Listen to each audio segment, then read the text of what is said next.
ভরা মৌসুমে জমে উঠেছে বাগাছড়া বেলতলা কুলের বাজার। এবারে শুনুন বিস্তারিত।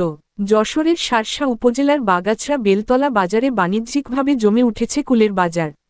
বর্তমানে কুলের মৌসুমে এই অঞ্চলের আড়তগুলো ক্রেতা বিক্রেতার ভিড়ে মুখরিত হয়ে ওঠে। প্রতিদিন এখান থেকে ছোট বড় প্রায় ২০ থেকে ২৫ ট্রাক কুল রাজধানী ঢাকাসহ দেশের বিভিন্ন বিভাগীয় শহরে সরবরাহ করা হয়। যশোর ও সাতক্ষীরা জেলার সীমান্তবর্তী উপজেলা শার্শা ও কলারোয়ার 0 পয়েন্ট বেলতলায় এই বিশাল ফলের মোকাম গড়ে উঠেছে। বাজারে এখন বিভিন্ন জাতের কুলের আগমন ঘটছে। চলতি মৌসুমে বাজারে বিভিন্ন জাতের কুল ভিন্ন ভিন্ন দামে বিক্রি হচ্ছে। থাই আপেল কুল ১২০ থেকে ১৩০ টাকা কেজি, বল সুন্দরী কুল ১০০ থেকে ১২০ টাকা কেজি, চায়না কুল ১২০ টাকা কেজি, নারকেল কুল ৮০ থেকে ৯০ টাকা কেজি ও টক মিষ্টি কুল ৮০ থেকে ১২০ টাকা কেজি দরে বিক্রি হচ্ছে। এখানকার কুল ঢাকা, খুলনা, রাজশাহী, সিলেটসহ দেশের বড় বড় শহরে নিয়ে যাওয়া হচ্ছে।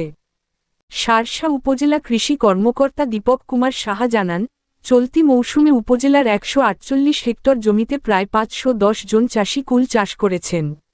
থাই আপেল, বল সুন্দরী ও চায়না জাতের কুলের প্রতি কৃষকদের আগ্রহ বেশি। কম খরচে অধিক লাভ হওয়ায় অনেক নতুন কৃষকও এখন কুল চাষে ঝুঁকছেন।